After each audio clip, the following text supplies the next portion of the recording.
Bonjour à toutes et à tous et bienvenue sur la chaîne Ingénieur IA. Sur cette chaîne, je partage avec vous mon parcours, celui que je suis en train de suivre pour devenir un ingénieur dans le domaine de l'IA. Grosso modo, je vous montre en fait les différentes compétences que je dois absolument maîtriser de A à Z pour devenir un ingénieur dans le domaine de l'IA. Donc, si c'est les thématiques qui vous parlent, vous vous abonnez, vous cliquez sur la cloche de notification et on fait le parcours ensemble.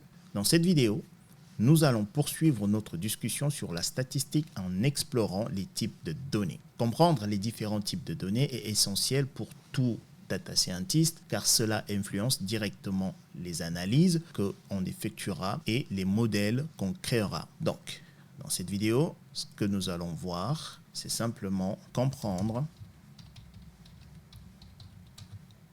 les types de données.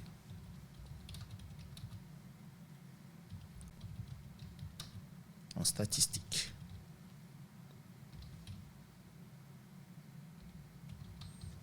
Ok, très bien. Les données peuvent être classées en deux grandes catégories. On va avoir une catégorie qualitative et une catégorie quantitative.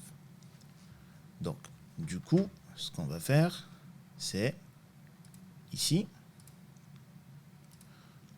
on va faire ceci pour représenter nos boîtes. Donc, également ici, 1, 2, 3, 4. Donc, ici, on aura des données des types quantitatives, ok, donc ça, on va le refaire, ok, et on aura également des données des types qualitatives, ok, donc ça, on va le refaire ici. Donc on a dit quantitative.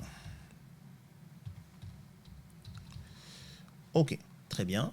Donc du coup, pas du tout. C'est ceci. Hop, voilà. Et voilà.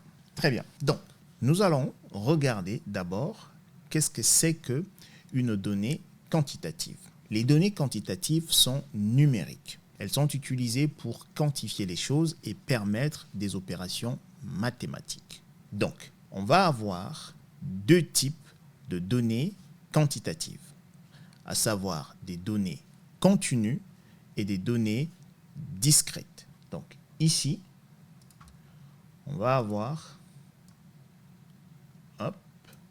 des données discrètes et des données continues. Donc, on va rajouter notre boîte ici, comme ceci. Et voilà. Donc, ici, on va avoir des données discrètes. OK. Et ici, on aura des données continues. Très bien. Nous allons commencer par les données discrètes. Les données discrètes sont des nombres entiers qui mesurent le nombre d'éléments ou d'occurrences. Donc, ici, comme exemple, du coup, on aura, par exemple, ici, à titre d'exemple, on aura, on va le mettre en noir, par exemple, on aura le nombre d'enfants dans une famille, par exemple. Et donc ici, on peut avoir un enfant, ou pas d'enfant, ou deux enfants, ou trois enfants.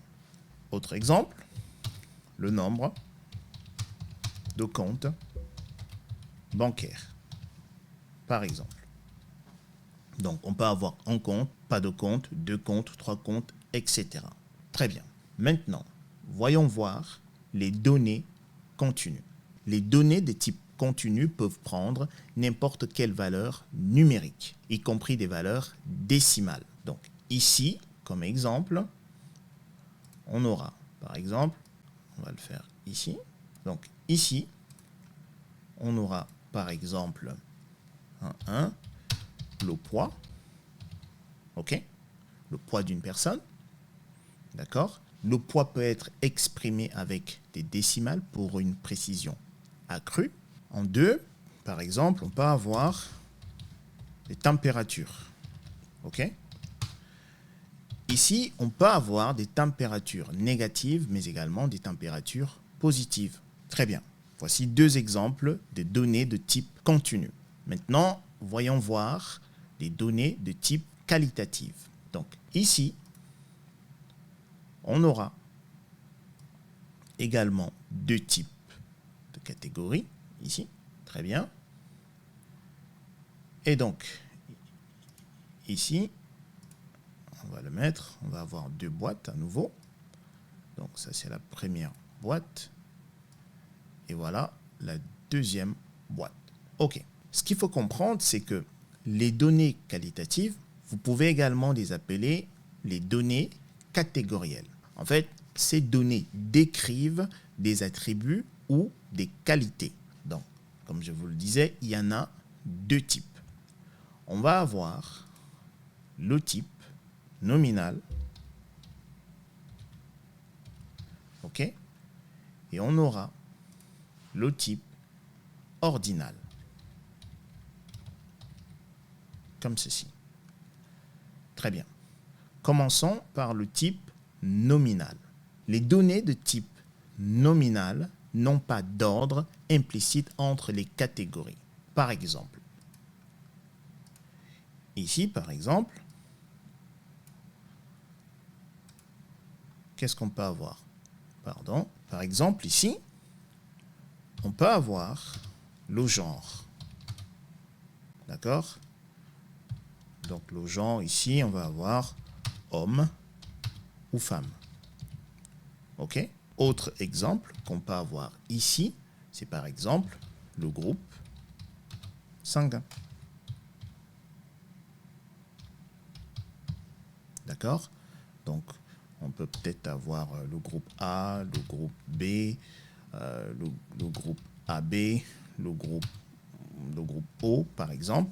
Et je le reprécise, on n'a pas de notion de supériorité et infériorité en ce qui concerne les données de type nominal. OK? Maintenant, voyons voir les données de type ordinal. Donc ici, on va voir quelques exemples. Pardon. Du coup, on va faire ceci. Donc, comme exemple ici, on va supposer que on travaille dans un magasin et du coup, on a des feedbacks des clients qui nous... les clients en fait nous donnent leur avis sur, on va dire, comment est-ce qu'on accueille, comment est-ce qu'ils sont accueillis, comment est-ce qu'on les reçoit, comment est-ce qu'on les traite. Donc, les clients peuvent par exemple nous dire notre accueil est mauvais, ou il est bon, ou il est excellent. D'accord? Avec les données de type cardinal, il existe un ordre ou un classement entre les catégories. Dans notre exemple ici, mauvais est moins bon que la catégorie bon, et ici, excellent est supérieur à mauvais et bon. Très bien.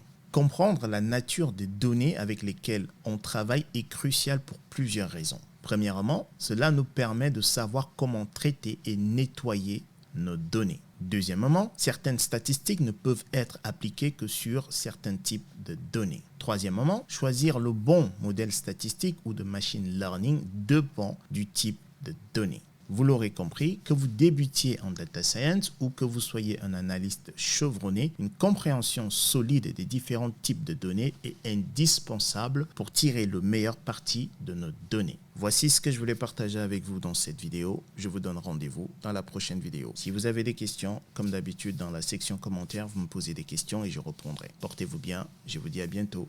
Peace.